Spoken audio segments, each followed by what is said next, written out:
Notre calendrier, donc on ne veut surtout pas être en retard, ni manquer cette occasion. Écoutez, bienvenue à vous tous et vous toutes, et puis aussi celles et ceux qui nous rejoignent à distance. Donc, vous me connaissez, je m'appelle Gilles Bousquet, je suis professeur dans le département de français, je co-dirige le centre d'excellence et j'ai l'honneur de présider le conseil d'administration de la Maison française. Donc, nous avons plaisir à vous accueillir ici, encore une fois, à la Maison française. Ce lieu est tout à fait exceptionnel et ça fait 2-3 fois que nous venons à la Maison française et chaque fois avec un temps à aller se baigner directement dans le lac. On disait que la prochaine acquisition de la Maison française serait un bateau pour faire nos rencontres sur le lac Mendota. Donc c'est un moment tout particulier de par la présence du consul de France à Chicago, Yannick Tagan, grâce à qui d'ailleurs et à son équipe, nous avons pu obtenir un financement pour ce nouveau cycle de conférences de la Maison française. Donc je tiens à le remercier tout particulièrement de son aide, ainsi que son chef de chancellerie, Nicolas Boltz, et toute l'équipe du consulat. Donc, ce cycle de conférences est un peu particulier parce que, bien entendu, nous avons beaucoup de conférences académiques spécialisées. Nous avons souhaité, pour ce cycle de conférences de la Maison française, nous avons fait la constatation que, en particulier depuis la pandémie, le sentiment d'isolement des Français et des Françaises du Wisconsin a peut-être grandi. Nous avons voulu trouver les moyens de resserrer les liens, de créer de nouvelles relations dans la communauté française du Wisconsin et en même temps proposer à cette communauté des sujets de réflexion sur des grandes questions contemporaines. Et donc, nous avons également voulu mettre en jeu de nouveaux outils technologiques au service du renforcement des liens et des échanges entre nous. Donc l'originalité de ce cycle de conférences, c'est non seulement que ce sont des questions, disons plutôt, comme on dit en français, grand public, ce sont des questions, mais les questions grand public sont également profondes et importantes, mais également nous sommes donc en présence hybride, nous avons un certain nombre de personnes qui sont donc sur Zoom, et ces conférences sont enregistrées et elles seront archivées sur un canal YouTube dédié à ces interventions. Ces conférences également couvriront de larges sujets, de l'économie, des relations internationales, art, technologie, entrepreneuriat, rapports franco-américains, histoire des Français dans le Midwest, nous en parlions ce matin, et tout ceci permettra à la communauté française et franco-américaine d'échanger donc sur des grandes questions de société, mais aussi nous invitons nos compatriotes à présenter également, parler de leur parcours autour de Madison ou dans le Midwest, et ainsi nous éclairer sur leur démarche et sur ce qu'elles ont pu accomplir ici. Avant de passer la parole à notre conférencier, avant de le présenter de manière un peu plus détaillée, je voulais simplement faire quelques remarques sur à la fois la Maison française et puis également l'étude du français, et de la langue, la littérature, la culture à Madison.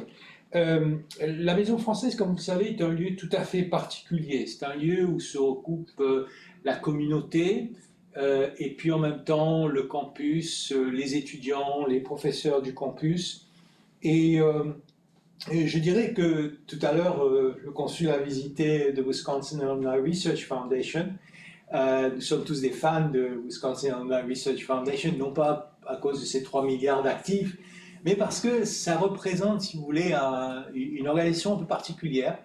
Comme la fondation University of Wisconsin Foundation, WOF est ce qu'on appelle une organisation affiliée à l'université. C'est-à-dire que c'est une organisation qui est séparée de l'université, mais dont la mission est de soutenir la recherche de l'université. La fondation, la mission est de soutenir les activités de l'université. Eh bien, la Maison française, qui est séparée de l'université, la mission de la Maison française, c'est également de soutenir l'enseignement, les expériences de langue française et francophone, de soutenir les rapports entre la France et les États-Unis. Et le centre pluridisciplinaire, qui est le centre d'excellence de l'ambassade que nous co-dirigeons, est aussi un moyen pour nous, tout en n'étant pas exactement dans le département, mais en dehors du département, et en même temps lié au département, de rassembler un certain nombre de collègues qui sont dans les sciences, dans les écoles professionnelles, et qui s'intéressent et qui ont des collaborations avec la France, de créer une espèce de réseau qui enrichit, je crois, l'étude de la langue, de la littérature et de la culture, et qui, je pense, également apporte à nos collègues quelque chose de particulier. Donc c'est un peu un dispositif, un écosystème, comme on dirait aujourd'hui, particulier, et je crois très riche à Madison, avec cet ensemble maison française, centre d'excellence, département de français, et cette intersection entre la communauté française, franco-américaine, francophone, et ces trois lieux de rencontre. Donc, notre invité aujourd'hui, que je remercie de nouveau, donc Yannick Tagan a été nommé consul général de France à Chicago en septembre 2021, et sa circonscription couvre 13 États américains. Vous vous rendez compte de la dimension de la tâche qui lui incombe. Auparavant, Yannick Tagan était directeur adjoint pour l'Égypte et le Levant au département de l'Afrique du Nord et du Moyen-Orient, ministère de l'Europe et des Affaires étrangères. Diplômé de l'Université du Panthéon-Sorbonne, où il a obtenu un master en relations internationales, et il est également diplômé du prestigieux Institut des langues et civilisations orientales, Langso, où il a obtenu un diplôme en langue arabe. En 2007, il était chargé des relations entre la France et l'Égypte et celles de la France et de la Jordanie. En 2009, il a rejoint l'ambassade de France en Égypte comme porte-parole et chef du service de presse. Il a été également en poste à Bruxelles de 2013 à 2017 comme conseiller pour le Proche et Moyen-Orient au sein de la représentation permanente de la France dans l'Union européenne. Et ce n'est pas sa première visite à Madison. En effet, en mars 2022, il nous avait fait le plaisir de parler pour le Centre d'études européennes de la présidence française de l'Union européenne, qui était à ce moment-là tout à fait un sujet qui intéressait beaucoup la communauté du campus et la communauté franco-américaine. Donc, nous sommes très heureux de l'accueillir à la Maison française. Nous nous réjouissons de l'écouter pour cette conférence sur la France dans le Midwest. Et encore une fois, merci et bienvenue.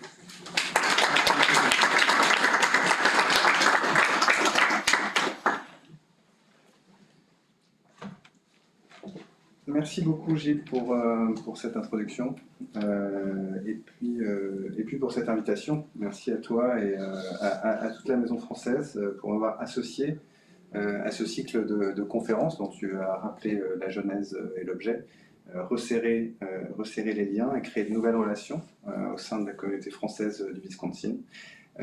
Ça participe pleinement des objectifs du consulat, c'est pour ça que tu as trouvé chez nous immédiatement une oreille extrêmement attentive, et c'est pour ça que nous avons été ravis depuis le début, depuis son lancement, d'apporter notre soutien, enfin dès avant son lancement en fait, dès sa conception, et de lui apporter un soutien, y compris par les moyens dont on dispose au consulat pour appuyer les associations françaises et toutes les initiatives qui réunissent les Français. Je voudrais remercier aussi vous tous, l'ensemble des participants, pour leur intérêt, pour justement ces initiatives qui permettent aux Français du Wisconsin de faire communauté, de votre intérêt aussi pour l'action du Consulat général de France à Chicago et dans le Midwest. Merci à tous d'avoir fait le déplacement ce soir ici à la Maison française, et merci à toutes celles et tous ceux qui sont en ligne pour participer à cette conférence également. La discussion du jour, je l'ai conçue, enfin on en a parlé beaucoup, Gilles, hein, alors c'est pas académique, ça rentre assez bien dans le cahier des charges qu'a défini Gilles au début, c'est pas académique, c'est très grand public. Et l'objectif est une discussion, pour moi, de vous donner un éclairage aussi prospectif que possible sur l'action du consulat, dans l'esprit de ces conférences, et à savoir trouver un écho chez vous et trouver des sujets qui parlent aux Français du Wisconsin pour voir comment, ensemble, on peut faire rayonner la France dans le Midwest. Donc ça a été conçu en tout cas comme un échange sur notre présence ici, dans le Midwest, avec des petits éclairages sur le Wisconsin. Mais donc la présence de la France à travers ses appuis institutionnels, donc notamment le consulat général de France à Chicago, et sa communauté. Donc, mon intention est d'esquisser le rôle du consulat au service des relations franco-américaines, et puis peut-être à partir de mes observations sur la base de mes différentes rencontres avec la communauté française, éclairer les opportunités qui peuvent s'offrir à nous, et puis surtout, j'espère, avoir le temps d'échange avec vous et pouvoir répondre à vos questions.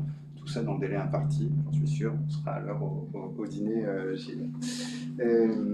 Et donc, peut-être pour commencer, parce que ça vient d'une des premières observations, enfin des premiers enseignements que je tire de mes contacts avec la communauté française ici, c'est peut-être revenir sur une question assez simple, mais assez légitime, qui est un consulat général, c'est quoi? Je préfère poser la question pour vous, tout de suite, au cas où certains se la poseraient. Mais encore une fois, elle est assez légitime, moi je trouve, parce que le terme, et c'est une discussion qu'on avait eue déjà d'ailleurs ici, à l'université, mais c'est le terme de consul, de consulat, est un terme, c'est pas un mot je trouve, mais c'est quand même un terme qui a eu différentes acceptions tout au long de l'histoire. Ça désignait les juges élus à Rome, ça désignait même un régime politique de la Première République. Donc à la fin, ça peut être un tout petit peu confus et ça peut prêter en tout cas à des interrogations. Donc un consulat, finalement, c'est assez simple, et l'usage du terme consul, consulat, c'est un peu stabilisé d'ailleurs dans la langue française, mais pas seulement, en droit international, puisque les affaires consulaires, les relations consulaires, font l'objet d'une convention internationale signée à Vienne en 1963 et qui régit justement les relations consulaires entre États. Il y a une convention sur les relations diplomatiques qui a été signée en 1961 à Vienne, toujours. Et puis il y en a une seconde, 2 ans plus tard, sur les relations consulaires, parce que les États ont souhaité pouvoir encadrer cet aspect-là de leurs relations. Cette relation-là entre États, elle porte sur, en priorité, une chose, c'est porter assistance et protection à nos communautés. Donc en l'occurrence, à la communauté française, qui est de passage ou qui est résidente dans la circonscription du consulat. Donc il s'agit de fonctions-là assez claires, assez facilement identifiables, et qu'on peut se représenter assez simplement. Un consulat, il est forcément adossé à une communauté et à une circonscription. C'est-à-dire que ça couvre un territoire, et donc là, Gilles a rappelé, le consulat général à Chicago est compétent pour 13 États, alors qu'il y en a qui disent c'est le Midwest, les plus spécialistes disent c'est le Midwest et le Kentucky. Alors après, il y a les vrais spécialistes, il y a les Grandes Plaines, le Midwest et le Kentucky. Mais 13 États, du Dakota du Nord au nord-ouest, du Kentucky au sud-est, du Michigan au nord-est et au Kansas au sud-ouest. Effectivement, un territoire assez vaste. Ça fait plusieurs fois la taille de la France. Je ne sais pas combien, j'ai pas compté, mais c'est beaucoup plus grand que la France. Et c'est un territoire riche en opportunités et en découvertes. Autre mission d'un consulat général, et là pour le coup c'est plus complexe, et peut-être c'est là où la discussion devient pour vous peut-être plus intéressante, parce que c'est là où c'est plus, ça porte à plus d'échanges, de créativité, c'est finalement assurer la protection des intérêts de la France, et assurer qu'on puisse établir avec l'État dans lequel on se trouve, donc là ici le Midwest, alors les États-Unis, mais spécifiquement le Midwest, je reviendrai justement sur cette articulation avec l'ambassade, c'est établir un climat de coopération et de dialogue au service du rayonnement de notre pays. Et donc c'est là où, ça commence à être plus difficile à définir, mais peut-être pour faciliter les choses et faire une comparaison simple, finalement, dans ces fonctions-là, un consulat général, c'est des activités qui ressemblent de très près à des activités d'une ambassade. Et la différence qu'il y aura entre une ambassade et un consulat général sur ces activités-là, c'est principalement la circonscription. Donc la taille, l'étendue du territoire. Donc nous, un consulat général, on est là pour, sous l'autorité de l'ambassadeur et sous l'autorité de l'ambassade, assurer ces missions-là pour un territoire limité. Et donc qui est limité à l'échelle des États-Unis. J'ai bien dit que c'était très grand, mais à l'échelle des États-Unis, c'est un territoire limité. Et donc l'ambition de ces consulats généraux, c'est d'être finalement au plus près du terrain, apporter une meilleure compréhension de réalité du territoire concerné, pour justement établir ce climat de dialogue et de coopération dans les meilleures conditions possibles. Donc c'est la raison pour laquelle dans un pays aussi grand que les États-Unis, au-delà de l'ambassade à Washington, on a 10 consulats généraux. Celui de Chicago s'illustre notamment par le fait que la circonscription est la plus grande, je pense. J'ai un débat avec mon collègue de San Francisco, parce que s'il compte tout l'océan Pacifique jusqu'à Hawaï, il est imbattable, mais si on compte en tout cas simplement les territoires immergés, normalement la circonscription de Chicago est plus grande que celle de San Francisco. Donc à Chicago, qu'est-ce que ça veut dire cette présentation un peu théorique pour l'instant de ce que fait un consulat général? C'est d'abord donc des fonctions consulaires au service de la communauté, des fonctions consulaires un peu simplifiées parce que, on en parlait juste à l'instant, le monde change, les technologies évoluent et donc l'administration s'adapte. Donc on fait en priorité aujourd'hui à Chicago les fonctions consulaires pour lesquelles on a besoin d'une interaction concrète, physique avec les Français. Ça veut dire qu'il y a un certain nombre de fonctions que nous avons centralisées, voire sous-traitées. Je pense par exemple aux visas. On me posait la question aujourd'hui, je crois, est-ce que les visas et le consulat sont dans le même bâtiment? Eh bien, plus du tout à Chicago, puisque le recueil des visas est fait par une entreprise privée à Chicago, mais tout à fait ailleurs dans la ville. L'instruction des dossiers est faite de manière centralisée entre Washington et Paris. Et donc, nous, on ne fait plus du tout de visas à Chicago au consulat. L'état civil pour les Français, déclarer des mariages, des naissances. Maintenant, tout ça se fait en ligne, par courrier avec Washington, pour les gens qui habitent dans le Midwest. Et donc, c'est des fonctions que nous ne faisons plus. Mais on continue à être le relais de l'ensemble des administrations françaises auprès des ressortissants. Donc, il y a toutes les fonctions qu'on fait, la délivrance des titres d'identité, des titres de voyage. Il y a l'aide sociale, qui est une dimension aussi intéressante de notre action, qui est exercée par les départements en France, mais qui est reprise par l'État pour les Français de l'étranger. Les bourses, l'aide à la scolarité. Il y a toute une série d'activités comme ça. Et pour toutes ces activités qu'on ne fait plus visa état civil, on reste quand même le guide et votre premier point d'entrée pour vous guider, pour ceux qui ont besoin d'assistance, pour naviguer un tout petit peu dans les services administratifs français. Et donc voilà, les fonctions consulaires de Chicago sont les fonctions principales d'un consulat, avec l'idée de pouvoir toujours permettre aux Français de l'étranger, aux Français de la circonscription, de faire valoir leurs droits, de la pension, de leur droit à la retraite, au droit de vote, puisqu'on organise aussi les élections pour les Français du Midwest. Ce sont ces fonctions-là consulaires que nous avons. Autre type de fonction importante qui nous occupe, c'est les relations avec la communauté française, qui a des élus et qui aussi est structurée en association. J'y reviendrai, mais ça c'est une dimension importante pour nous, puisque les élus sont vos représentants et que les associations aussi sont des corps constitués extrêmement utiles et intéressants pour nous dans notre action. Autre champ d'action du consulat général à Chicago, c'est ce pourquoi effectivement aussi nous sommes là, c'est de représenter le gouvernement français dans la circonscription. C'est la mission du consul général au départ, avec tout ce que ça implique s'agissant d'entretenir des relations avec tous les milieux politiques, économiques de la circonscription, afin de mieux faire connaître notre pays.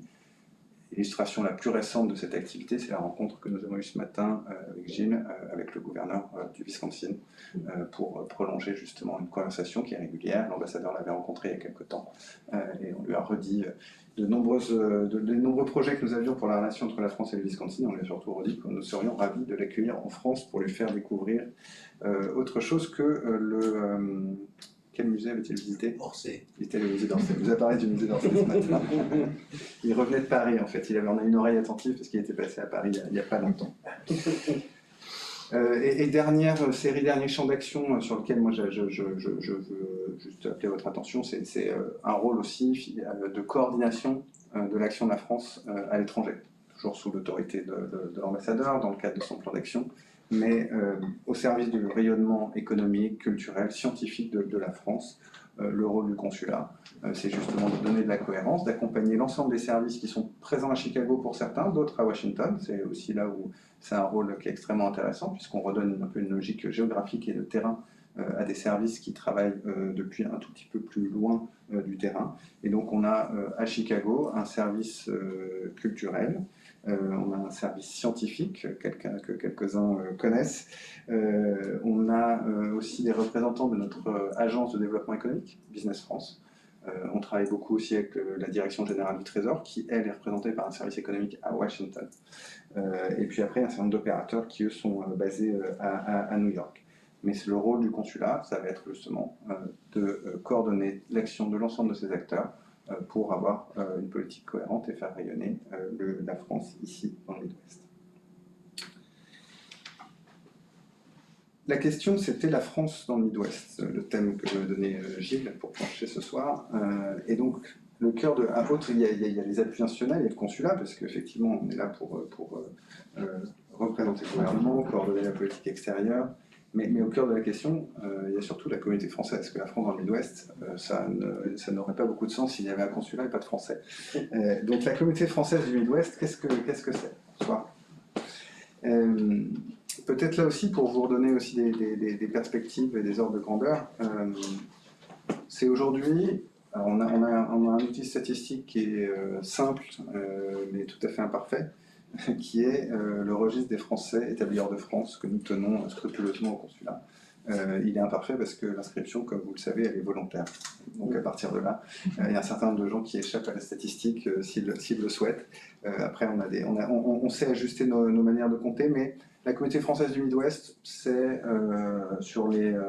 si je prends sur les 5 dernières années, puisqu'il y a eu quand même des petits changements liés à la pandémie que nous avons traversée, c'est entre 10 et 12 000 inscrits au consulat, sur les 13 États de la circonscription. Avec un élément intéressant qui est qu'on délivre en gros 2000 passeports par an. Un passeport, c'est valable 10 ans. Donc, notre estimation, c'est que la communauté française, c'est plutôt 20 000, puisque, vu le rythme de renouvellement des passeports, c'est notre estimation, ce sera plutôt celle. Mais, entre 10 à 12 000 inscrits, 10 500 inscrits en ce moment, à peu près, pas à l'unité près, mais le chiffre le plus proche, c'est 10 500 en ce moment. Élément intéressant, y compris pour vous ici, Chicago ne représente que 1/3 de cette communauté. En fait, c'est une communauté qui est extrêmement dispersée dans le Midwest. Donc on en a 30% à Chicago à peu près. Si on prend le nord de l'Illinois, ça fait un peu plus, mais c'est un gros tiers. Il y en a 13% à Détroit, dans la métropole de Détroit.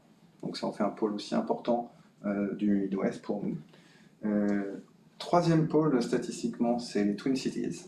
C'est 8% de la communauté française est dans le Minnesota et principalement entre Saint-Paul et Minneapolis. Et donc dans le Wisconsin, c'est 6,5% de la communauté. C'est environ 800 inscrits en ce moment dans le Wisconsin. Et donc ça en fait un pôle aussi assez intéressant pour nous.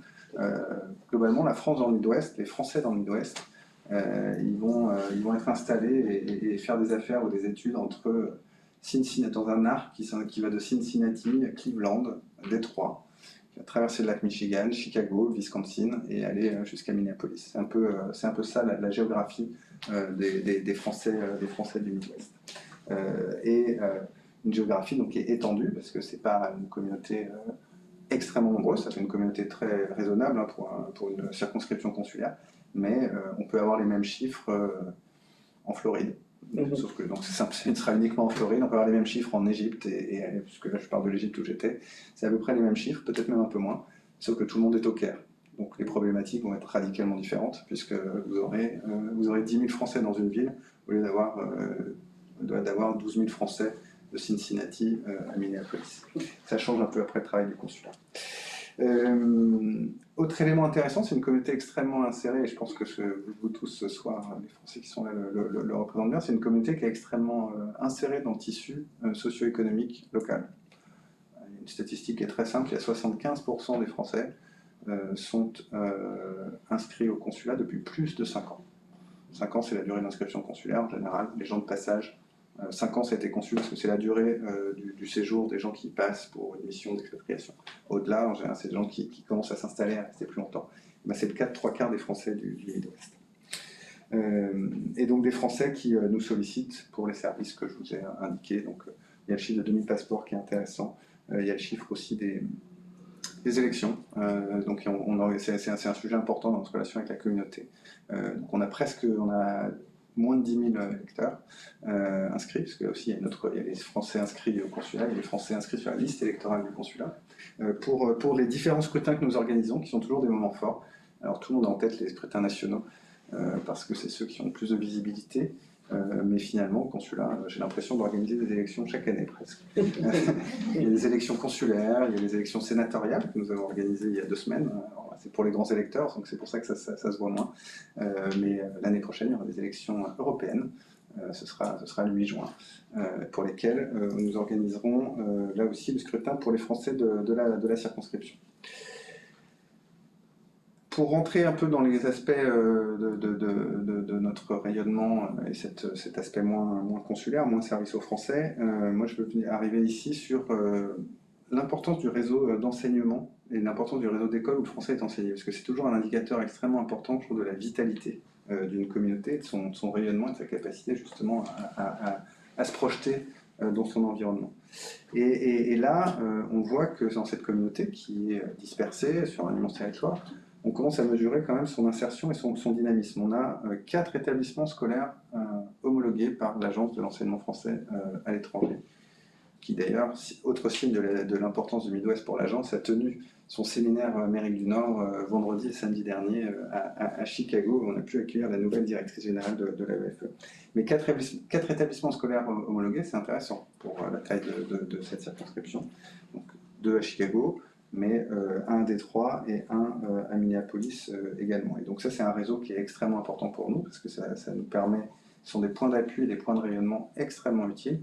On les accompagne tout particulièrement, notamment à travers des dispositifs très simples qui sont les aides à la scolarité. Donc on donne des bourses scolaires aux élèves français sous réserve, sous conditions de ressources naturellement, mais on donne des bourses scolaires, en tout cas on offre des bourses scolaires aux élèves de ces écoles, pas aux autres, mais donc ça nous fait des points d'appui, ça nous crée des relations assez particulières avec ces établissements, mais on accompagne aussi les enseignants qui sont détachés de l'éducation nationale. Donc ça veut dire que quand il y a par exemple, pour prendre des exemples récents, s'il y a une crise sanitaire avec des petites contraintes sur les voyages, eh bien, c'est là où nous, on va accompagner le mouvement pour que les enseignants puissent quand même voyager, malgré les interdictions qui sont faites à l'ensemble des ressortissants étrangers, de sorte que les écoles continuent, parce que dans ces écoles, il y a, encore une fois, comme je le disais, beaucoup de Français qui sont là parce qu'ils vivent là depuis longtemps, c'est pas des expatriés, donc ils ne repartent pas, et leur vie et leur scolarité continuent à être là, même pendant ces périodes de pandémie. Au-delà de ces établissements scolaires homologués, il y a un réseau, il y a d'autres réseaux sur lesquels je veux appeler votre attention ici, parce qu'ils sont aussi extrêmement importants pour ce rayonnement de la France dans le Midwest. On a 2 écoles français langue maternelle. Ça, c'est un outil aussi qui est extrêmement important. C'est pour les gens dont le français est langue maternelle, comme le nom du dispositif l'indique, mais qui ne souhaitent pas forcément suivre une éducation en français, qui sont insérés dans le tissu local, mais qui veulent, par des cours du week-end ou du soir, garder un lien avec leur langue maternelle. Et donc là aussi, c'est un dispositif qui ici commence à se développer. Il y en a un dans la banlieue de Chicago depuis un certain temps, et on en a ouvert un il y a 1 an et demi à Cleveland. Et on voit qu'on a des manifestations d'intérêt dans ce sens-là. Et là, c'est aussi un signe d'une structuration de la communauté, je trouve, qui est particulièrement intéressant. Au-delà de ces dispositifs-là, pour lesquels en fait l'AEFE, donc l'Agence d'enseignement du français à l'étranger, est mobilisée, parce que pour les flammes, il n'y a pas d'homologation, mais il y a des financements, parce que ça peut être souvent le point d'appui, le point de départ pour la création d'une école plus pérenne, qui va s'étendre après, qui va proposer une offre d'enseignement complète. Il y a les écoles d'immersion. Ça, c'est un dispositif particulièrement intéressant pour là aussi faire vivre la langue française. Et là, la France dans le Midwest, c'est 26 écoles d'immersion. Et ça, je pense, c'était une surprise pour moi en arrivant, parce que alors toutes ne sont pas que en français, mais il y a quand même toujours beaucoup de français dans une école d'immersion en français. Et ce dynamisme-là est particulièrement intéressant. Je le signale parce que l'objectif, c'est le multilinguisme, en tout cas, pas forcément que le bilinguisme, on est très ouvert, on peut apprendre encore d'autres langues pour ceux qui le souhaitent, mais c'est quelque chose sur lequel on fait porter un effort important, parce que ça s'inscrit complètement dans notre politique de rayonnement qui consiste à être des acteurs du multilinguisme aux États-Unis. Et donc là, on a ici un vecteur extrêmement utile avec ce réseau-là, qui là aussi peut bénéficier de labels. Donc il y a un label France Éducation qui là aussi est un saut de qualité pour commencer qu'on donne, mais qui est aussi un moyen de signaler des écoles qu'on soutient plus particulièrement que d'autres. Et là, donc il y en a 2 dans le Wisconsin pour l'instant. Elles sont toutes les 2 à Milwaukee, mais je sais qu'il y a une action en cours pour peut-être en ouvrir une nouvelle plus près de la maison française que Milwaukee. Et donc ça on verra, l'avenir nous le dira, mais c'est peut-être qu'on aura l'occasion dans un deuxième temps de revenir sur les perspectives d'avenir. Autre réseau important pour l'enseignement du français, et là aussi je trouve que c'est une indication de la vitalité de cette communauté ici, c'est le réseau des Alliances françaises. Les Alliances françaises, donc c'est un réseau que vous connaissez tous, mais qui est donc ancien, qui a essaimé de manière un peu contrastée en fonction des endroits dans le monde. Mais ici, c'est 21 Alliances françaises enregistrées auprès de la Fédération des Alliances françaises dans le Midwest. Et je trouve ça aussi un signe extrêmement intéressant de ce rayonnement que nous pouvons avoir dans le Midwest. Même si dans ces 21, il y a des situations contrastées, hein, il y en a des très grandes, des plus petites, mais rien que la mobilisation de ces associations pour la promotion de la culture et de la langue française est extrêmement intéressante. Dans ce rayonnement autour de la langue française, je signale encore peut-être 2 choses pour vous faire adresser ce petit état des lieux de ce qu'est aujourd'hui la France dans le Midwest, pour essayer de répondre à la première partie de la question qu'a soulevée Gilles. Il y a un certain nombre de partenariats universitaires. Je vais pas m'étendre beaucoup parce qu'on est au cœur du dispositif ici, et donc vous connaissez tous très bien. Mais ce sont des coopérations plus ou moins structurelles qui visent en premier lieu à des échanges humains et à créer de la mobilité entre les étudiants, entre les enseignants, avec des ambitions variées. Mais vous connaissez ça mieux que moi et par cœur. Et je vais vous signaler, là aussi, vous le savez, mais on est dans un de ces centres d'excellence. Les centres d'excellence, ce sont nos partenaires privilégiés aujourd'hui aux États-Unis pour structurer cette coopération universitaire et permettre la pénétration du réseau académique américain au bénéfice des échanges avec la France. Un dernier mot, deux petites choses, peut-être choses encore sur notre présence aujourd'hui. Forcément une présence économique, parce que le Midwest c'est aussi un acteur, un poids économique important. Et donc là, dans le Wisconsin, je trouve les chiffres là aussi assez impressionnants. Chaque fois qu'on prend le temps de regarder ce que c'est que la relation entre la France et le Midwest, moi je suis toujours frappé par les chiffres et par le poids que ça a. C'est plus de 30 entreprises françaises qui sont ici. C'est 1 milliard d'échanges de flux commerciaux chaque année, et plus ou moins équilibré d'ailleurs. En gros, c'est 55-45% entre les importations et les exportations. Donc 1 milliard de flux commerciaux entre la France et le Wisconsin, où étonnamment l'agriculture n'est pas si importante que ça en fait, c'est marrant, mais beaucoup d'échanges, et puis de nombreuses entreprises du Wisconsin en France. Comme vous pouvez vous en douter, c'est aussi une dimension importante de la manière dont on va mesurer notre relation, puisque de la même manière que le Wisconsin cherche à attirer des entreprises et à créer des emplois, là, la France a une stratégie un peu similaire qui consiste à attirer des entreprises et créer des emplois. Et donc on a en France aujourd'hui, il y a eu des décisions d'investissement récentes de Manpower, de Gilson, qui sont des entreprises du Wisconsin et qui viennent nourrir cette relation. Dans ce contexte, c'est quoi l'action du consulat général et vers quoi on tend? Essayer de regarder un peu vers demain et en tout cas à minima vers nos objectifs pour voir peut-être comment ça peut susciter une discussion, voire des vocations. J'espère ne pas avoir été trop long. Je n'ai pas mis en péril l'heure du dîner, ça va pour l'instant. Mais je voulais revenir sur ces caractéristiques à la fois du consulat et de la communauté, parce qu'il faut les avoir en tête, c'est ça qui va structurer notre action ici, parce que c'est à la fois dans ces caractéristiques-là que nous allons puiser un certain nombre de contraintes à notre action, de limites, mais aussi un certain nombre d'opportunités. Et c'est là où on va créer des effets d'aubaine qui sont, à mon avis, la clé pour nous, ici, de notre action. Et dans ces caractéristiques, au-delà donc, du consulat, de la communauté, il y a le Midwest, qui, c'est très intéressant, derrière son image de Rust Belt, parce que finalement, ce que j'ai découvert ici, c'est qu'on a tendance à regarder les États-Unis un peu comme on trouve que les Américains regardent l'Europe. C'est un bel effet de miroir, c'est-à-dire que de la même manière que on trouve que les Américains sont incapables de mettre la capitale de la Lituanie sur une carte, il n'y a pas beaucoup de Français, d'Européens qui sont capables de mettre les capitales des États américains sur une carte. Et cette méconnaissance réciproque est assez fascinante.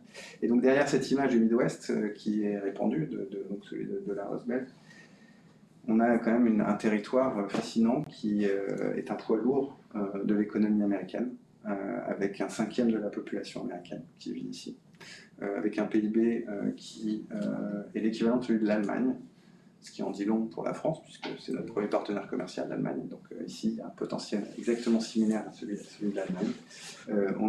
J'ai cité quelques entreprises du Wisconsin qui sont implantées en France, mais si on prend à l'échelle du Midwest, alors là, il y a un nombre de multinationales globales qui sont extrêmement présentes et qui ont un impact très important sur l'économie française, qui viennent du Midwest. Et aujourd'hui, un quart des investissements américains en France viennent du Midwest. C'est là aussi où il y a un écho particulier ici, je pense. Il y a dans ce Midwest un nombre de villes dont le dynamisme est tiré justement par des universités extrêmement prestigieuses et qui ont une puissance là aussi de rayonnement qui est, à mon avis, qui font partie des atouts principaux de la région. Donc je ne vais pas aller plus loin sur le Midwest parce que vous le connaissez mieux que moi, parce que vous faites partie de ces... soit vous êtes soit américains, soit des Français qui êtes là depuis très longtemps, et donc je ne vais pas vous asséner de platitudes sur le Midwest. Mais voilà, quand on combine la mission du consulat, pourquoi on est là, la communauté dont on dispose, le Midwest, qui est le territoire, qui est notre circonscription, et donc le territoire sur lequel s'étend notre action, les axes d'action finalement qu'on a aujourd'hui sont assez clairs et simples. D'abord, il y en a un premier qui est de continuer, et c'est pour ça que je suis ravi d'être là ce soir, à renforcer notre lien avec la communauté française et à renforcer les liens à l'intérieur de la communauté française.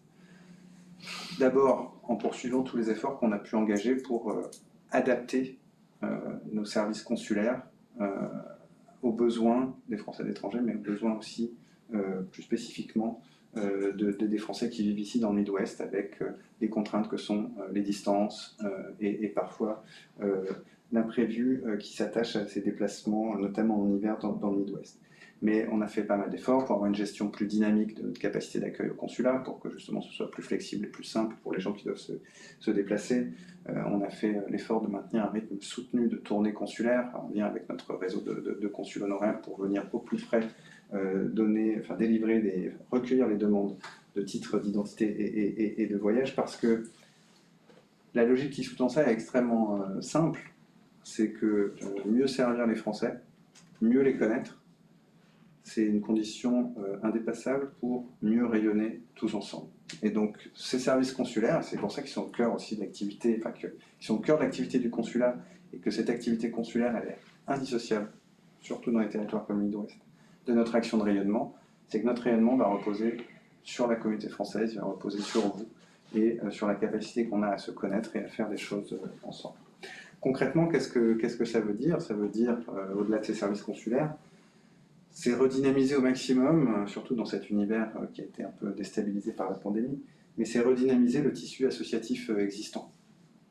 Et en soutenant autant que possible ce qui existe. Alors il y a le réseau des chambres de commerce, mais c'est aussi encourager la structuration d'associations qui vont pouvoir animer la communauté, qui vont pouvoir aussi être pour nous, pour le consulat, des interlocuteurs à travers lesquels on va pouvoir apporter justement du soutien, de l'assistance aux Français. Et ici, on est là ce soir dans un événement qui témoigne de cette dynamique et qui participe pleinement de cette dynamique. C'est-à-dire, on a une structure qui est capable de porter des projets au service des Français de l'étranger. Et donc là, c'est là où nous, c'est beaucoup plus facile, parce qu'on ne peut pas interagir individuellement avec chacun des membres de la communauté. Mais en tout cas, avec une structure comme la Maison Française, qui portent des projets pour les Français du Wisconsin. C'est pour ça que ce que je disais en introduction, c'est une proposition qui rentre pleinement dans nos missions et nos ambitions et qu'on a été ravis de soutenir dès le départ. Notre objectif ici, il est clair, c'est une communauté encore davantage connectée au consulat. C'est une communauté aussi structurée que possible, connectée avec les associations qui existent ou qui structurée en nouvelles associations, pour que collectivement on renforce notre capacité d'action. Et c'est une de mes motivations principales d'ailleurs quand je me déplace dans le Midwest pour aller à votre rencontre et vous connaître. C'est pour justement entretenir cette dynamique. Autre axe d'action qui ici aussi, je sais que je trouverai une oreille attentive, mais je ne le dis pas pour faire plaisir, c'est au cœur de notre mission. C'est alimenter la montée en puissance de partenariats universitaires et scientifiques équilibrés entre la France et le Midwest. Un partenariat qu'on souhaite à l'image de la vitalité des universités américaines, qui j'ai eu l'occasion aujourd'hui de visiter encore plus en détail que la dernière fois l'université du Wisconsin à Madison. C'est des structures qui sont pour nous, Français, extrêmement impressionnantes, de vitalité, de dynamisme, de diversité, diversité au sens des missions en tout cas au moins, qu'elles remplissent à l'intérieur d'un écosystème comme celui de Madison. Dans cet esprit, moi je veux vous signaler, parce que je veux aussi, comme c'est le champ de notre discussion ce soir, c'est le Midwest, et je veux tracer des perspectives. Il y a les centres d'excellence, qui sont nos partenaires privilégiés, comme je l'ai dit, pour pénétrer ce monde académique en profondeur. Mais je veux ici aussi mentionner l'accord que l'on a signé dans le prolongement, enfin non, les accords étaient signés en marge de la visite d'État de décembre 2022 entre le CNRS d'une part et l'Université de Chicago de l'autre part. Et je le signale simplement parce que je le trouve intéressant, parce qu'il a suscité, au-delà de la création d'un institut de recherche conjoint, il a suscité le développement de relations un peu tous azimuts entre l'Université de Chicago et la France. C'est-à-dire qu'on a pu, à travers cet accord et cette dynamique, nouer un dialogue, nouer des fils avec différentes institutions qui sont affiliées, enfin qui dépendent de l'Université de Chicago, qui lui sont affiliées, pour la connecter avec la Chambre de commerce de Chicago, avec la communauté French Tech, avec le service culturel. Enfin, tout ça a permis justement de développer une relation plus globale avec l'université. Et je pense que c'est ça que j'essaie de décrire en disant qu'on cherche des partenariats équilibrés et qui embrassent un peu la variété, la diversité des universités américaines. C'est des partenariats qui vont justement peut-être, qui vont se structurer sur des partenariats de recherche, des partenariats académiques évidemment, parce que c'est là où on va créer des liens dans la durée, mais ça vous le savez. Mais c'est même, on va essayer de déborder ce cadre pour que justement les universités soient au cœur de cette relation humaine qui peut exister entre le Midwest et la France. Et donc concrètement, là aussi, c'est des missions, enfin c'est mieux se connaître. C'est pour ça qu'aujourd'hui j'ai passé du temps et que j'étais ravi d'apprendre plein de choses sur la recherche et le transfert de la recherche vers l'entrepreneuriat ici à Madison. C'est mieux connaître les outils de la mobilité entre nos deux pays. Il y a en ce moment même, ils ont peut-être terminé, mais il y avait notre conseillère scientifique pour les États-Unis était à Chicago pour présenter le programme Chateaubriand à l'université de Northwestern, parce qu'il faut le savoir, il faut le rappeler régulièrement aux enseignants, aux étudiants, les possibilités qui existent. C'est aussi très concrètement effectivement étudier cette capacité qu'ont les universités ici à vraiment contribuer à l'innovation au niveau concret et dans le monde de l'entreprise. Il y avait cette visite du WARF aujourd'hui, sur laquelle je ne vais pas revenir, mais qui était très très intéressante. Mais l'innovation est quelque chose qu'on essaie de mettre au cœur justement de cette relation avec le monde de l'université, avec le monde de la recherche. Et c'est dans cet esprit qu'on s'est beaucoup mobilisé pour que rendre aussi dynamique que possible et accompagner en tout cas le lancement d'une communauté French Tech à Chicago, qui elle aussi a vocation justement à travers, en montrant ce que peut être l'entrepreneuriat français à l'étranger, aussi à créer des ponts et à attirer des talents vers la France et à mieux faire connaître aussi les écosystèmes locaux en France.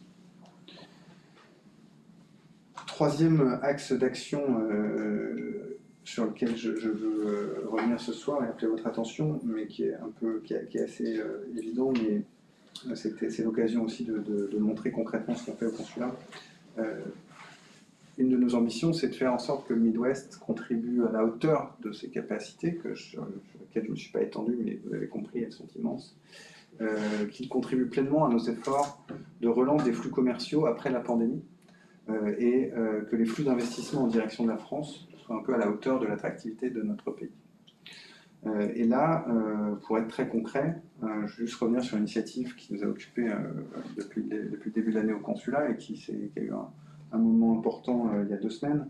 Cette initiative, on a appelé France-Ohio 2023, un nom assez classique qui permet de signaler l'intérêt, l'attention qu'on fait porter sur une relation bilatérale à un moment donné. Mais on s'est mobilisé, le consulat, mais là aussi, c'est là où je veux en venir, in fine, on s'est mobilisé collectivement avec l'ensemble des associations et des acteurs de la relation France-Ohio. Chambre de commerce à Cleveland, franco-américaine, une chambre de commerce euro-américaine à Cincinnati, des conseillers du commerce extérieur qui sont donc répartis sur l'ensemble de la circonscription, mais on en a 2 dans l'Ohio.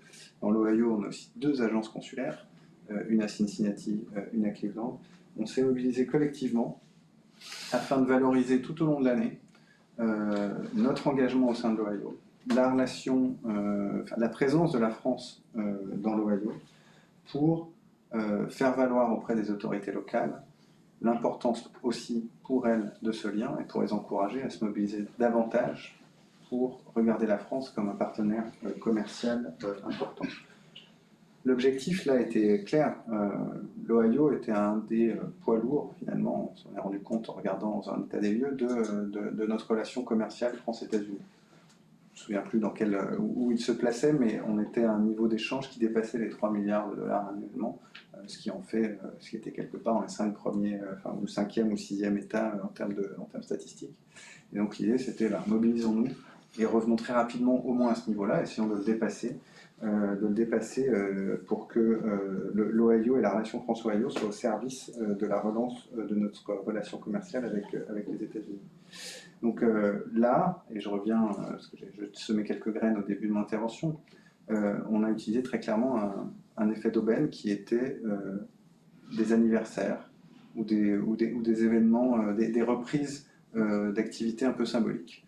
Et donc France-Ohio 2023, ça s'adosse au constat que je viens de vous décrire sur la relation entre la France et l'Ohio et son rôle au service de la relation entre la France et les États-Unis. Mais ça s'adosse aussi au fait qu'au mois d'août 2022, on rouvre une ligne commerciale entre Cincinnati et Paris, direct, un vol quotidien, et qu'au printemps 2024, on célébrera le cinquantenaire d'une entreprise, d'une joint venture entre une entreprise de Cincinnati et une entreprise française. Qui est un succès depuis 50 ans et ça va se prolonger d'ailleurs. Ils ont déjà prévu de continuer à travailler ensemble au-delà de 2024. Mais voilà, c'est effet d'aubaine, il y a ces 2 jalons importants. Et donc entre ces 2 jalons, on a inventé une année 2023 un peu longue puisqu'elle va de août 22 au printemps 2024.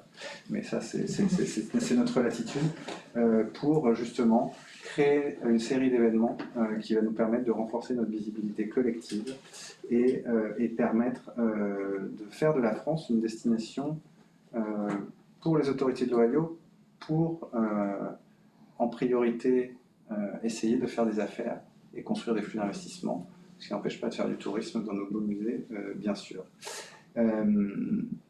Donc ça a culminé, je voulais vous en parler, ça a culminé il y a 15 jours, on a fait un grand forum d'affaires à Columbus, parce que c'était l'occasion aussi de resserrer l'équipe France dans l'Ohio à Columbus, entre Cleveland et Cincinnati, c'était symbolique.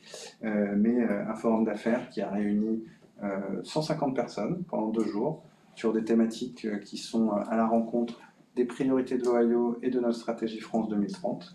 Il y avait la mobilité avancée, il y avait Life Science, autour des enjeux qui sont ceux que nous avons en commun en ce moment, alors notamment la décarbonation de l'économie. Vous le savez, France 2030, l'objectif principal, c'est de faire de la France le leader européen d'une économie décarbonée.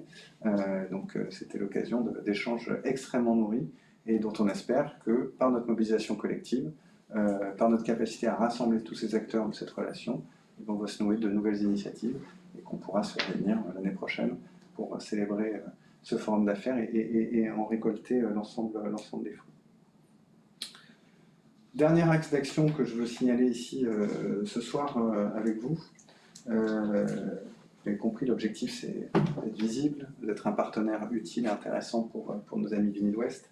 Et donc, ce qu'on va chercher à faire, c'est déployer notre stratégie d'influence sur des terrains nouveaux, sur des terrains qui sont adaptés ici au Midwest. Au-delà d'une action globale, qu'on décline bien sûr comme l'ensemble du réseau diplomatique et consulaire, on cherche à organiser des événements qui vont s'inscrire un tout petit peu dans les stratégies locales et qui auront un écho particulier. Ici à Chicago, il y a dans le Midwest de manière générale, mais depuis Chicago, deux axes de travail en ce moment dans cet état d'esprit et qui essayent de répondre à ces objectifs. Il y en a un, c'est essayer d'accompagner toutes les dynamiques locales et qui sont souvent portées par les villes de redynamisation des tissus sociaux urbains, toutes les activités liées à la régénération des centres urbains, en tirant notamment parti d'une chose, c'est le sport et les nombreux événements sportifs que la France accueille en ce moment même. La Coupe du monde de rugby, j'espère que vous la suivez tous, parce qu'on est censé la gagner. Mais on a aussi des Jeux olympiques à l'horizon 2024 et des Jeux paralympiques.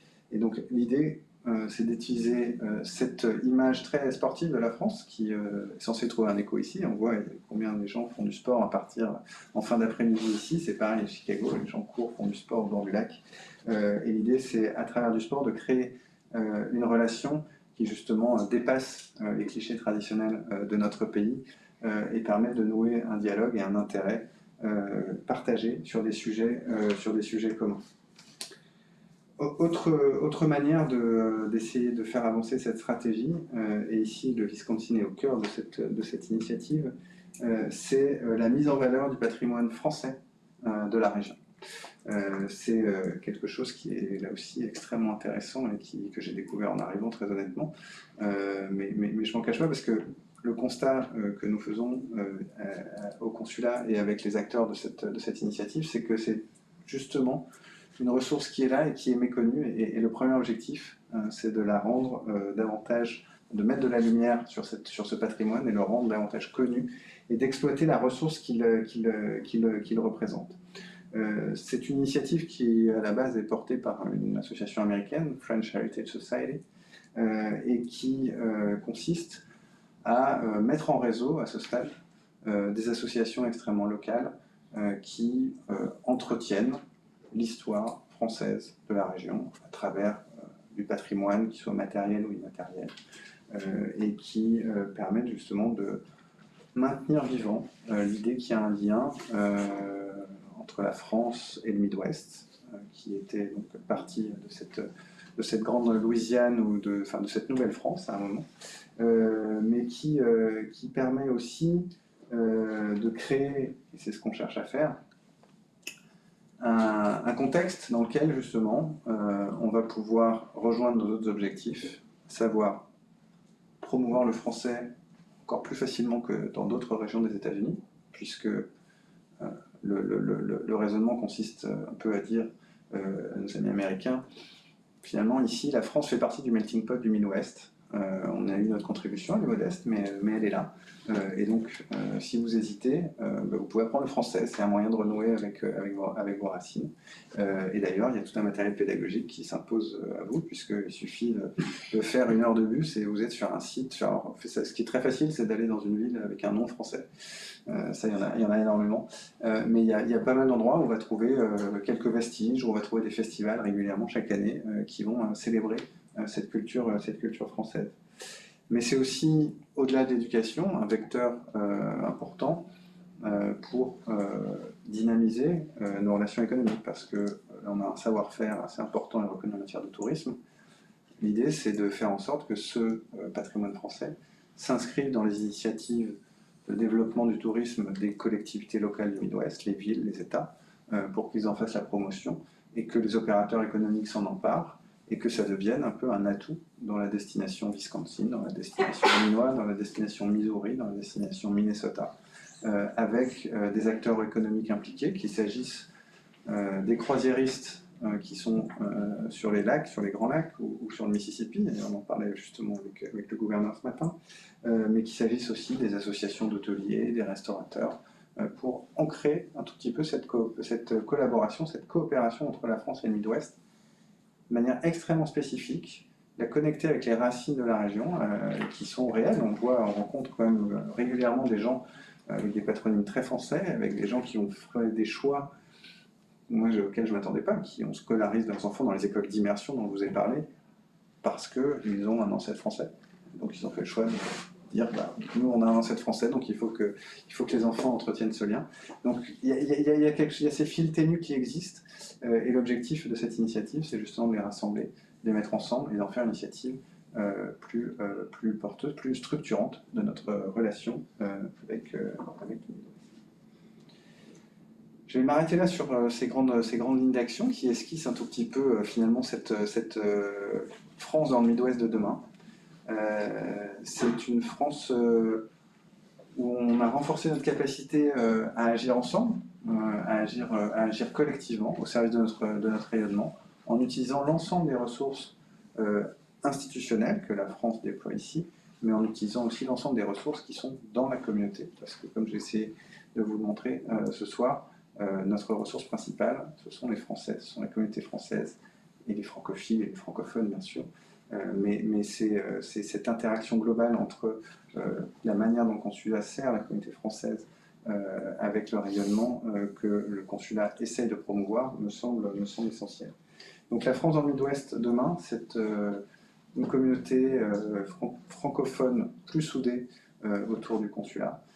Et c'est des initiatives, un rayonnement qui rentre un peu en profondeur du tissu académique, c'est le sens des centres d'excellence, en profondeur dans les territoires, c'est le sens de cette initiative de French Heritage Corridor qui nous donne accès à des communautés avec lesquelles on n'aura pas forcément de lien. Et donc c'est cette ambition qui nous anime au quotidien à Chicago, qui nous anime quand on se projette dans la circonscription, que ce soit moi-même, que ce soit les collègues du service culturel, du service scientifique, que ce soit les collègues de la section consulaire qui délivrent vos passeports. C'est un peu ce qui nous anime tous les jours. Et donc j'espère que à travers cette initiative portée par Gilles et la Maison Française de conférence, les Français du Wisconsin se feront communauté encore davantage, retrouveront les liens qui se sont peut-être un peu distendus avec la pandémie, et qu'ils seront les acteurs de cette dynamique globale qu'on essaie d'insuffler depuis Chicago. Je vous remercie de votre attention.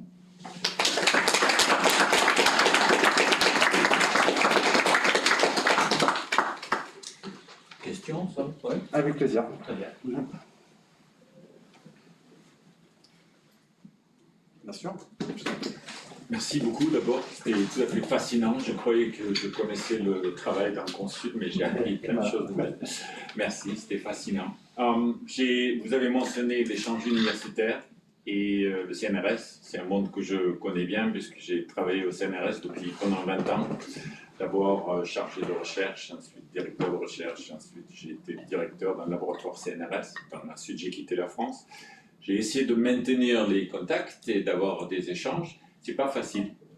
Il y a beaucoup de... Bon, déjà, il y a par exemple, pour avoir des post-docs ici, il y a la perception en France qu'en fait, un séjour aux États-Unis n'apporte pas grand-chose sur un CV, quand on postule pour des postes de maître de conférence. Donc, je trouve que c'est une perception erronée, mais il y a beaucoup de doctorants qui, pour une raison ou une autre, pensent que ça ne leur apporte pas grand-chose, un séjour d'1 an, 2 ans aux États-Unis.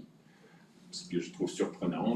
La deuxième chose, il y a beaucoup d'obstacles. C'est pas facile d'obtenir des financements. Et en fait, j'ai encore plein de contacts en France, mais c'est quelque chose qui n'est pas facile d'accueillir des post-docs français ici. Merci pour ça. Alors, pour moi, il y a deux dimensions. Il y a deux dimensions à vos remarques et à votre question. C'est d'abord l'impact que peut avoir un séjour aux États-Unis dans un parcours académique. Mon sentiment est quand même que aujourd'hui, il est de plus en plus clair pour les étudiants français qu'un passage dans une université américaine fait une différence. Pour avoir un poste de maître de conférence dans une université française, je ne sais pas, mais c'est un marché de niche.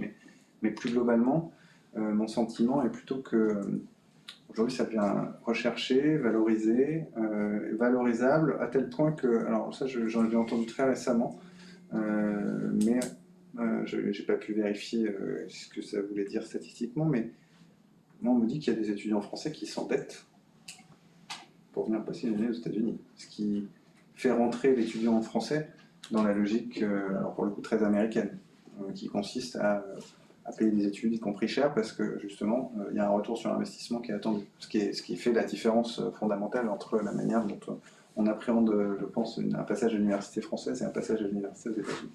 Mais donc moi, mon sentiment est que, effectivement, ça a certainement pris un peu de temps, ça n'a pas été immédiat, parce que c'est loin, parce qu'on ne se connaît pas aussi bien qu'on pense se connaître. Il y a peut-être eu... ça n'a pas été intuitif, mais quand même, j'ai le sentiment qu'aujourd'hui, on arrive à un moment où, quand c'est possible, les gens le font. Il y a eu Erasmus, hein, ça a commencé par l'Europe, hein, l'ouverture du marché universitaire, l'exposition au monde des étudiants français a d'abord passé par l'Europe et par le dispositif Erasmus. Donc là aussi, il y a peut-être eu un effet où ça a absorbé beaucoup de gens, parce que c'était facile, c'était connu, c'était rassurant, il y avait des équivalences, finalement c'était extrêmement simple. Et donc ça a peut-être retardé un tout petit peu une plus grande ouverture vers les États-Unis. Mais aujourd'hui, mon sentiment est quand même que c'est recherché. Mais, et là ça rejoint votre deuxième point, il y a la question du financement.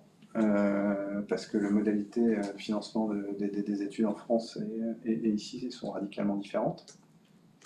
Que donc créer les passerelles, eh ben, on se heurte parfois justement à ces différents modèles économiques qui font que comment on peut brancher quelqu'un qui est dans un modèle économique juste pour une année dans l'autre modèle économique. C'est un peu ce que j'essaie de toucher du doigt délicatement en disant ce qu'on cherche, c'est des partenariats équilibrés. C'est-à-dire qu'il faut arriver justement à trouver un point d'équilibre, et c'est peut-être pas la symétrie, un point d'équilibre, parce qu'effectivement on est sur des modèles différents, mais entre aujourd'hui on voit bien qu'on est dans une dynamique où il y a des gens qui font des séjours courts en nombre, et qu'il y a des étudiants moins nombreux qui vont faire des séjours longs dans les universités, donc en gros il y a beaucoup de study abroad et en tout cas quantitativement, de nombreux étudiants qui font des study abroad américains et des Français en nombre beaucoup plus restreint qui eux vont venir faire des séjours plus longs dans les universités américaines. Est-ce qu'on peut essayer justement de faire évoluer cet équilibre vers un objectif qui est, nous, l'objectif ultime, c'est la co-diplomation, parce que c'est comme ça qu'on conçoit la coopération universitaire, en tout cas au niveau des échanges entre étudiants, c'est ça l'objectif de la politique française universitaire, enfin à l'étranger, c'est créer de la co-diplomation, parce que c'est là où on crée de la relation dans la durée, et c'est là où on va jeter des jalons pour faire de la recherche ensemble dans la durée. Mais entre la situation où on est aujourd'hui et la situation de la co-diplomation, il y a des marges importantes qu'on peut explorer, effectivement, en trouvant un point d'équilibre qui doit prendre en compte ce sujet-là, qui effectivement est parfois... pour moi, c'est pas un obstacle, mais c'est un paramètre à prendre en compte, et il faut l'intégrer dans la réflexion, il ne faut pas se cacher. Ça fait partie des sujets, et donc il faut le prendre en compte et voir comment on peut, dans cet environnement-là, avec ces paramètres, arriver à maintenir une relation équilibrée et qui tend vers nos objectifs de coopération. Merci. On attend certainement une ou deux questions supplémentaires. Oui. Moi, j'aurais deux questions. La première, c'est est-ce que vous envisagez d'ouvrir une école française ? Est-ce que le consulat de Chicago envisage de soutenir l'ouverture d'une école française. Ça fait 11 ans que je suis aux États-Unis, 4 ans à Madison, et c'est le lien à ma deuxième question. Je suis arrivée juste avant le Covid. Je trouve vraiment difficile de rencontrer les Français. J'arrive dans ça, je connais personne ici. Je sais que via l'université, ça a l'air d'être plus facile. Je ne travaille pas du tout à l'université.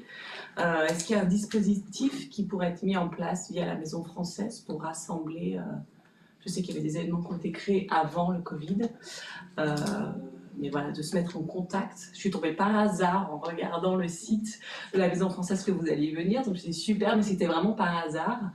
Et Madison est vraiment dynamique, il y a vraiment de plus en plus de personnes qui déménagent ici, et j'aimerais trouver une communauté française beaucoup plus dynamique et soudée et rassemblée. Parfait, C'est ambitieux, mais on a la même ambition. je ne sais pas si c'est les mêmes. Voilà. On a la même ambition. Plusieurs niveaux de réponse à vos questions. Alors déjà, ce qui est important, j'espère que vous êtes inscrite au registre du consulat. Évidemment. Pour ce newsletter, on a Je suis bonne élève. mis en place une newsletter qui doit permettre de vous orienter un petit peu sur des activités françaises et justement dont l'objectif c'est qu'il y ait un niveau d'information similaire et que les gens puissent se retrouver. Et donc n'hésitez pas d'ailleurs s'il y a des choses à signaler qu'on peut intégrer dans cette newsletter, mais c'est pour signaler qu'on essaye nous aussi de créer du lien et de souder la communauté. École évidemment, et ça fait partie des sujets qu'on a évoqués ce matin aussi. Une école, nous, ce qu'on peut faire, on a des outils d'accompagnement. Après, ce qu'on ne peut pas faire, c'est il faut qu'il y ait une communauté de parents intéressés, si possible avec l'appui, suivant des dispositifs. Dans une école privée, ce sera que les parents, mais il y a des dispositifs dans lesquels on engage les districts publics scolaires. Et donc là, à partir du moment où il y aura un intérêt avec une communauté de parents et en tout cas une structure d'accueil, donc qui peut être un peu district scolaire, nous là on a des outils d'accompagnement pour Flamme, donc ça peut commencer par Flamme, donc là il y a des outils d'accompagnement, mais pour une école qui va au-delà de cours du soir ou de l'extrascolaire, on a une initiative qui a été, on a des outils qui sont rassemblés dans une initiative qu'on a appelée French for All, qui a été annoncée par le président de la République à Nouvelle-Orléans en décembre dernier, et dans les outils qui sont utiles pour répondre à votre question, j'en vois au moins deux. Il y a on a des moyens qu'on peut mobiliser pour accompagner des dual language programs. Donc c'est exactement ça, programme bilingue, donc des programmes américains mais bilingues avec du français. Et on a des programmes de soutien pour les enseignants qui s'investissent dans ce genre de programme. Donc la réponse est oui, on est totalement motivé pour accompagner ce genre d'initiative. On peut pas. On en est à l'initiative, en tout cas conceptuellement, c'est-à-dire qu'on milite pour ça. Encore une fois, j'en ai parlé au gouverneur, j'ai dit qu'on était tout à fait déterminé à pouvoir le faire si ça pouvait, lui, dans sa stratégie éducative en faveur du plurilinguisme, du multilinguisme ici. Nous, on avait des outils et qu'on serait ravis de l'accompagner. Je pense qu'on avait une oreille extrêmement attentive et on aura un allié sans problème de ce côté-là. Après, il faut des élèves et des parents. Mais donc oui, ça fait partie de nos priorités très claires. Promouvoir l'enseignement en français, même l'enseignement labellisé en français, donc pas forcément homologué mais labellisé. Donc vous aurez énormément de soutien par ces outils et de l'accompagnement de notre part au consulat, notamment donc il y a un attaché de coopération éducative qui fait ça beaucoup et qui sera ravi de vous accompagner dans une initiative qui déboucherait sur une école d'immersion au moins pour maternelle, primaire, pour commencer, mais on est extrêmement flexible. Hein. Je mentionnais les écoles de Minneapolis. Il y a tout. À Minneapolis, on a une maternelle homologuée, on a une école élémentaire qui est labellisée, France Éducation. On a un collège aussi, mais c'est vraiment extrêmement flexible. Donc ça, il ne faut pas hésiter. Enfin, c'est pas la peine d'avoir une cohorte d'élèves dans chaque classe et un bac prêt pour se lancer dans une aventure comme celle-ci. C'est vraiment des initiatives qui commencent avec des petits groupes et puis qui grandissent au fur et à mesure. Et là-dessus, je je vous laisserai des coordonnées pour que vous puissiez prendre contact avec notre attaché de coopération éducative pour, si vous êtes motivé pour alimenter une initiative de la sorte. Ensuite, vous parliez des associations. Alors, je ne vais pas parler pour la Maison Française, ce serait les gens de la Maison Française à dire, mais effectivement, c'est un peu le sens aussi de ce que j'essaie de partager avec vous ce soir. C'est que pour nous aussi, c'est plus facile d'interagir avec des associations constituées. Et donc, moi, je ne peux qu'encourager effectivement la communauté à structurer en association. Alors, je ne sais pas si c'est lourd ou pas à monter une association en droit américain. Je pense que c'est raisonnablement atteignable. Mais effectivement, je suis convaincu que pour être visible collectivement, on a besoin de se structurer un peu plus que ce qu'on est aujourd'hui. Preuve en est, de manière très simple, c'est ce qui se passe ici. Gilles évoquait l'appui que nous avons apporté matériel à ce cycle de conférences. On a des outils pour appuyer, ça s'appelle le soutien au tissu associatif des Français de l'étranger. Si vous êtes une association, vous êtes éligible à des dispositifs de soutien. Vous n'êtes pas une association, je ne peux pas faire. Donc je vous encourage là aussi dans ce sens-là. Mais en revanche, la création d'associations américaines, ça on ne peut pas faire. Voilà. Très bien, merci. Question, peut-être une dernière question avant il y a devant de vin, de fromage, donc que vous ayez le temps au moins d'y goûter avant d'aller y manger. Une dernière question peut-être pour le consul. L'appel du fromage et du vin, je comprends. Écoute, merci beaucoup, c'était très riche et c'est vrai que c'est un portrait du rôle du consulat qu'on n'entend pas souvent parce que je pense que tout le monde connaît, c'est ce que fait le consulat, mais ça a excellente précision. Et puis bon, on reste en contact. Là, il y a des demandes très claires, donc je pense que c'est une manière d'avancer ensemble. Donc, merci beaucoup de votre venue et de ce que tu nous as dit. Merci à vous, merci de votre attention.